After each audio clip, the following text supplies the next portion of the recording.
Hi, I'm Kristen Loafman. Welcome to Work for Cobb.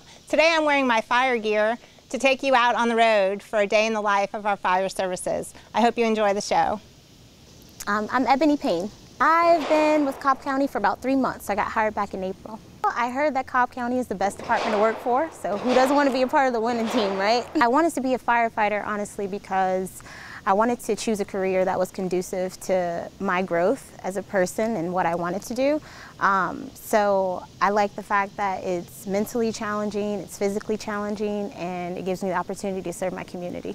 I definitely say in the beginning, my size has played a part into me having some challenges, but there are ways that you can overcome that. You just have to work a little bit differently, and you may even have to work a little harder, but it's not impossible. In the beginning, you submit an application, there's a written test that you have to take, then there's a physical test that you have to take, and you have to do a couple of interviews. I've been through fireside, and we've had to throw ladders, which are extremely heavy. We've learned forcible entry and how to handle those tools. I've learned how to operate a chainsaw and perform extrication and things like that. How to operate a hose, which is very heavy, but that's a lot of fun. And how to move one another. I actually have a classmate in my class. He's about almost 300 pounds, 6'4", and I had to get him out of a window right over there. So we learned how to survive in certain elements and how to, you know, save one another as well as the citizens. I'd say they should definitely go for it. I'd say don't give up, be committed, be dedicated, and your passion and your heart can take you a long way. As long as you're willing to put in the work, anything is possible. My name is Gretchen Brocard. I'm a firefighter and paramedic. The fire side, to play with fire, putting out fires, checking smoke alarms, gas leaks, you name it. We're kind of do it all. So paramedic side, most of our calls are medical in nature. So as paramedic, you get to do a little more invasive airways, give more drugs, and work with the cardiac monitor. I actually had a couple of friends who were firefighters with other departments, and when I was talking to them about coming on as a firefighter in general, they both said, Cobb, go Cobb, all the way. So just took their suggestion. I think with their experience with working with the department, even through their agencies, they knew that Cobb had the best to offer as far as growth and pay and benefits, so they highly recommended Cobb, and I'm glad I took their advice.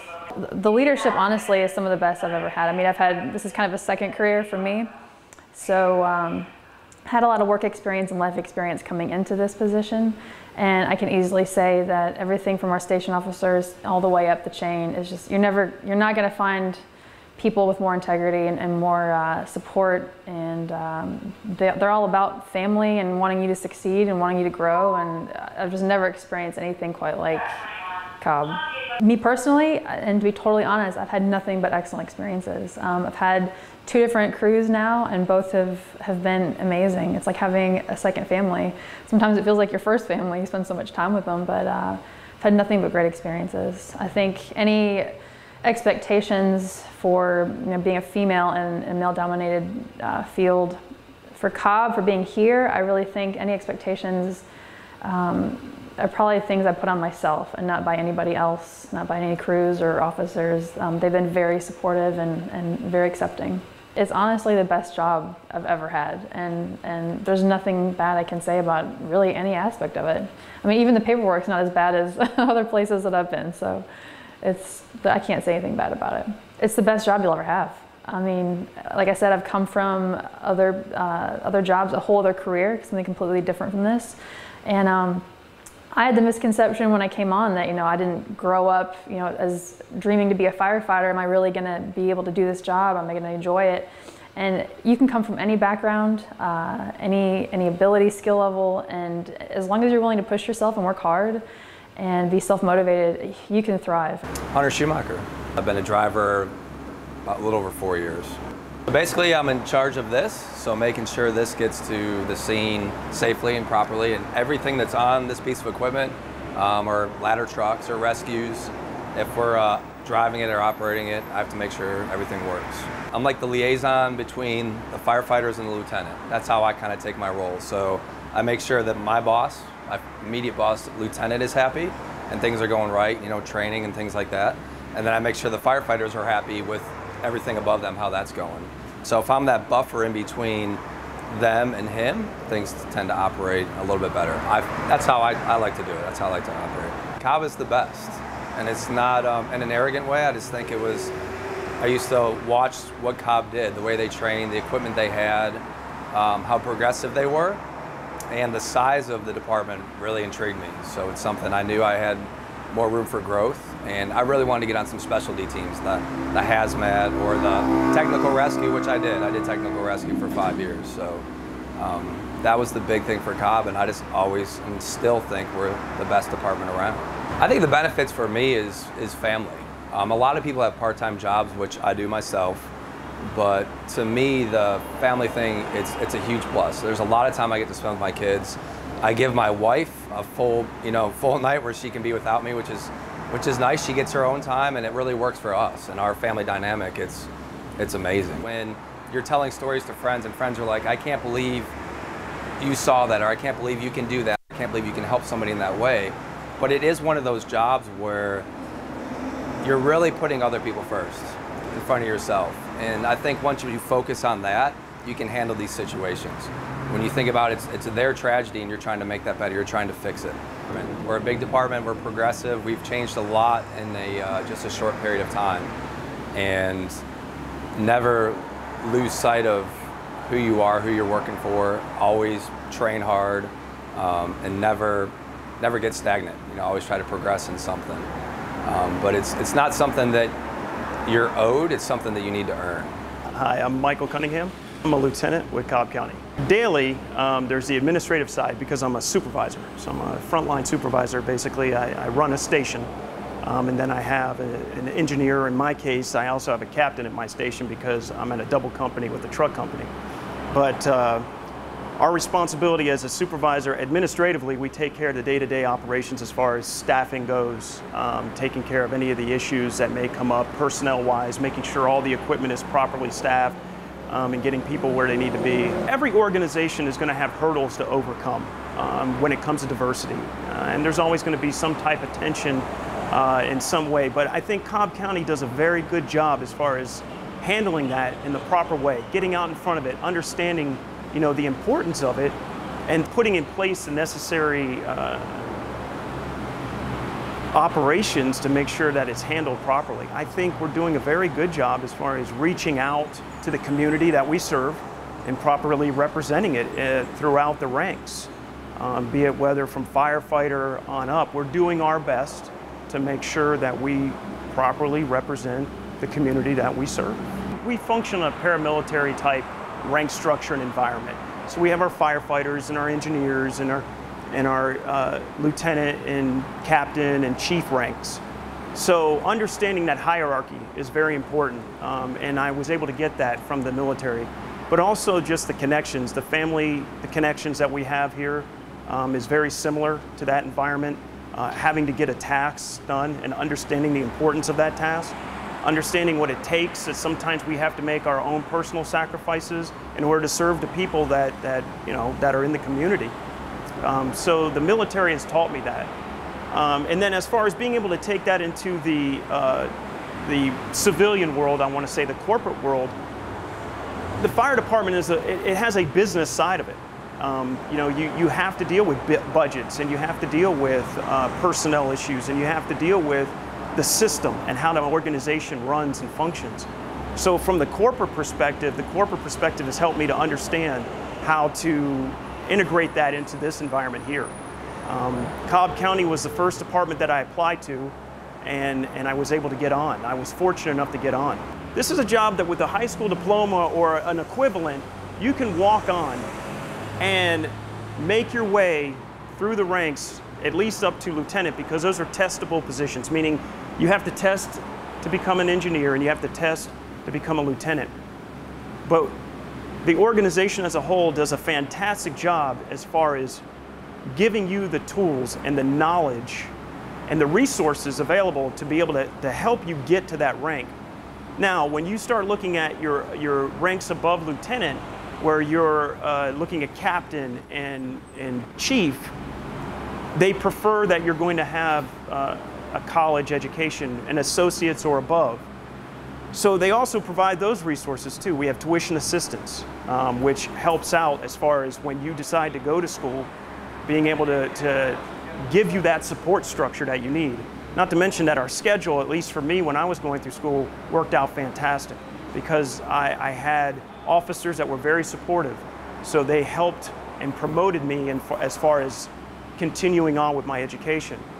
Now, as far as the incentives that are in place, there's also the education incentive. So once you reach that, once you reach your associate's or your bachelor's or your master's degree, they give you a bonus every year, which is fantastic. So I don't know a lot of other organizations that do that, but I know that we do at Cobb. I had a grandfather that was a Chicago firefighter.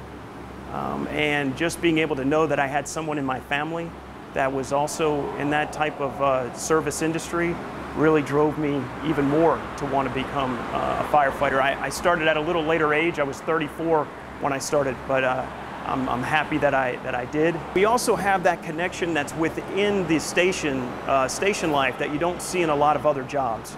It's a family connection, more or less. These are people that you're putting your life in their hands, but also they're putting their lives in your hand.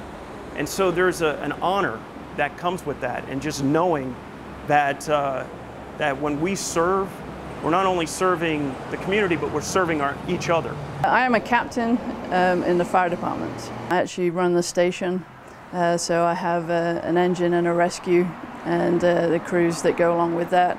So I help with the day-to-day functions of the station to keep it going, and any equipment problems, we address that. You know, making sure all the basics are done, like yard work and cleaning the station. Obviously, we run calls throughout the day.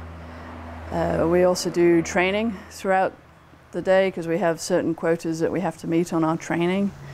I currently have a probationary firefighter at the station, so we have to do some extra stuff for him and make sure that he's on track to get off probation successfully.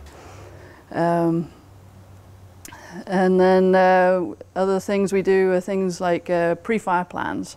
So it's our job to go around to any of the larger commercial structures around in our territory and make sure we understand the layouts, the hazards, the problems that we might have to deal with if we respond to them at a fire. We also do things like we test hydrants. We test every single hydrant in the county, and each station has their territory and each shift has their portion of that territory. So once a year that gets done. We test the hoses on our engines. We actually test them once a year and we change them out 3 times a year. So there's a lot to do on a day-to-day basis here, just to keep everything functioning properly. Work 24 hours on, 48 hours off. Like I said, we have 3 shifts. Each shift works 24 hours. And so we got on 7 a.m. this morning and we'll get off 7 a.m. tomorrow morning. I'm actually a volunteer diver for the Georgia Aquarium. So I do that as many days a week as I can get into. If you truly care about people and want to make a difference, and this job can be incredibly adventurous too. I mean, it's not every day that you know, the average person gets to run into a burning building. When you apply for this job, part of the application process is to do the PAT, which is the physical abilities test. And everybody who gets hired on has to pass that test. And everybody here has to maintain their fitness to a level where they can actually pass that test. And that test is performed every year, and every single person in the department has to do it, from the chief up in the office down to the probationary firefighter in the field. So pulling hoses, you know, if you can pass that test, you shouldn't have a problem pulling a hose. I do have a master's degree, but this has always been what I've wanted to do, and I finally, came over to this country and decided it's time to do what I really wanted to do. I care.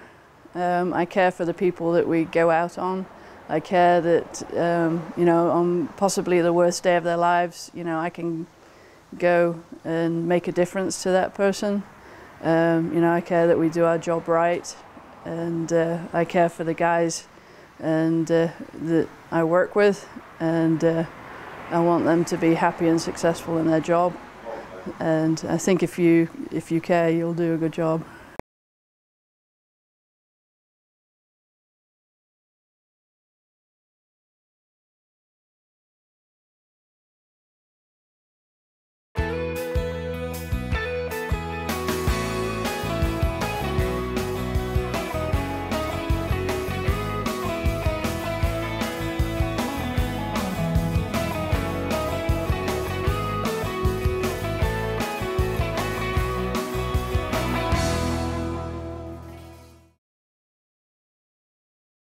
Hi, my name is Lisa Gardner and I'm from Safe Kids, Cobb County, and I'm here to talk to you about water safety. You never think it could happen to your family, but each year 800 children drown. These incidences are preventable and predictable. I'm here today to talk to you about water safety tips that can keep your children safe around water. Children drown quickly and silently in a matter of seconds. Adults who were present when a child drowns were often distracted in some way by talking on the phone, chatting with other adults around the pool, or reading. What can you do about it? Actively supervise your children around water and have a phone nearby to call for help in an emergency. When there are several adults present and children are swimming, use a water watcher card to designate an adult as the water watcher to prevent gaps in supervision. Water watcher cards help adults actively supervise young swimmers. Active supervision is the first step in preventing a child from drowning in a pool, hot tub, or in open water such as a lake or pond. A water watcher card is a physical reminder to the adult holding this card that they are watching the children as they swim. They promise not to engage in any other poolside activities that lead them to lack of supervision. After about 15 minutes or a set amount of time, they pass that card to another adult who then becomes the water watcher supervisor. Curious children, especially those younger than 4 years old, can easily find and fall into bodies of water like pools, tubs, and buckets. Often they are discovered too late to save. Never leave a child alone when in or near a body of water, even if it's less than a few inches. For pool owners, make sure your pool has four-sided fencing and a self-closing, self-latching gate. Hot tubs should be covered and locked when not in use. Fencing for pools should completely enclose the pool or spa and prevent direct access from a house or yard. Drowning victims who are rescued from the water need CPR immediately, even before the paramedics arrive. This will help with brain damage and be the difference between life or death. What can you do about this? Get certified. There are plenty of CPR classes available to meet busy schedules. To register for a CPR class through WellStar, call 770-956-STAR. Children from a non-swimming household are 8 times more likely to drown. So what can you do? Enroll your child in a swim class. If you don't know how to swim, then enroll yourself in a Parent-Child Learn to Swim class. To find swimming lessons, contact your local Parks and Recreation Department by visiting www.cobbcounty.org or go through WellStar by calling 770-956-STAR. Over 5,000 boating accidents occur each year in open water, such as lakes, rivers, and ocean. Over 700 people drown. Of those people, 9 out of 10 are not wearing a life jacket. What can you do about it? Have your child wear a Coast Guard approved life jacket every time you participate in any type of water activity like swimming and boating. A personal flotation device, life jacket, should fit snugly and not allow the child's chin or ears to slip through the neck opening. Don't rely on inflatable swimming toys such as water wings and inner tubes. They are not safety devices and should never be substituted for personal flotation devices. For more information on water safety and preventing drowning, visit us at www.safekidscobbcounty.org.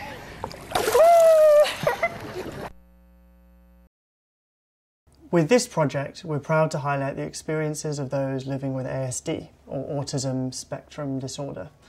ASD is a lifetime condition often identified in childhood, and in the US alone, surveys have found that 1 in 68 children have been diagnosed. Yet, with the proper support, many living with autism have the opportunity to lead functional, even extraordinary lives. To learn more about diagnosing, treating, and living with autism, please visit the resource shown on the screen.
We just finished dinner and it was time for homework.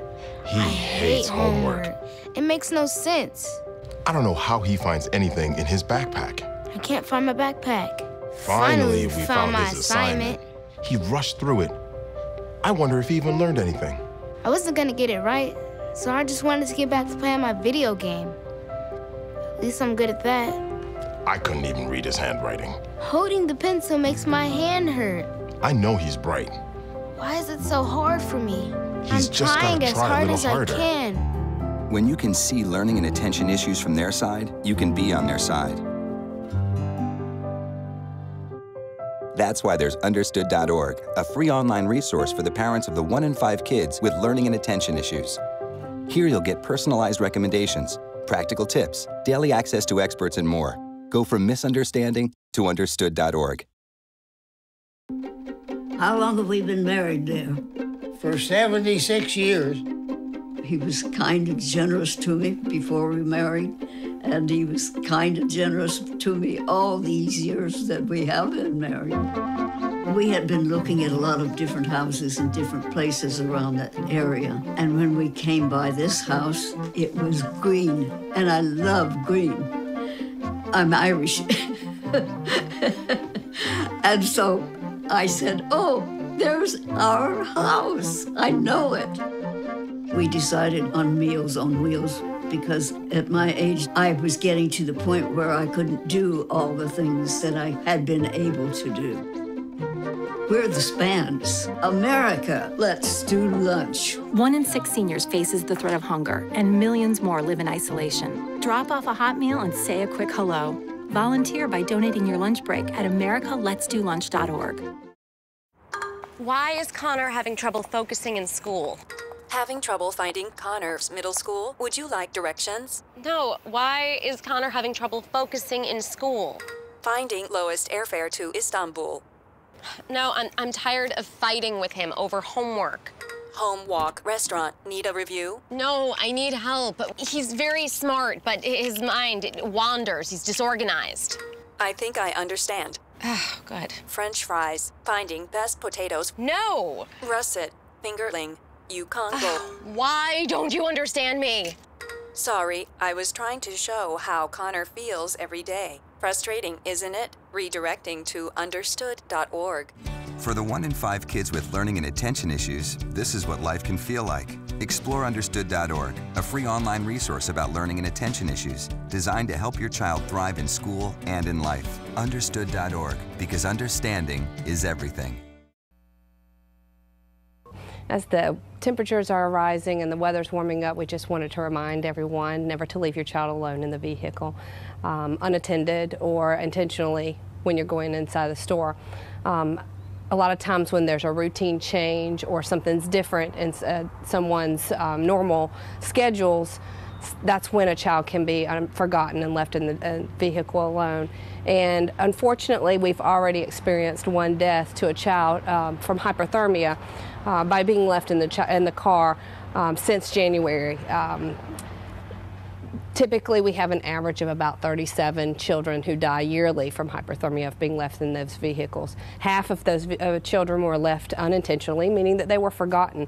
Those routines were changed, and the parents simply just did not realize that the child was in the back that could have been sleeping. To be mindful of that, and some reminders that we would like for parents to take into place is to put those something in the back of their vehicle, like a purse or their briefcase, something that's going to remind them to look back there before they exit the vehicle for the day, so that they can realize that that child's back there. They could be sleeping. They could have been quiet. Again, that routine has changed, so they weren't realizing that the child was still back there. Placing that purse back there makes you physically have to go back there, open the back door, realize that the child's there, and it won't be left unattended. Also, a lot of times we don't realize that children, especially those children under the age of 1, do not have the mechanisms to cool themselves down like we do. Children's body core temperature rises at a rate of 3 to 5 times faster than what it would for us. So a typical normal day outside, for us, it might not be that bad. For a child, it's going to be even worse. In the truck behind me, we have placed a remote thermometer so you can see the difference in the internal vehicle temperature versus the outdoor temperature. And you can see that there's a large difference in those temperatures. It can be anywhere from 15 to 20 degrees sometimes. And that rate of which the temperature's increasing inside the vehicle is a lot faster than what's increasing outside.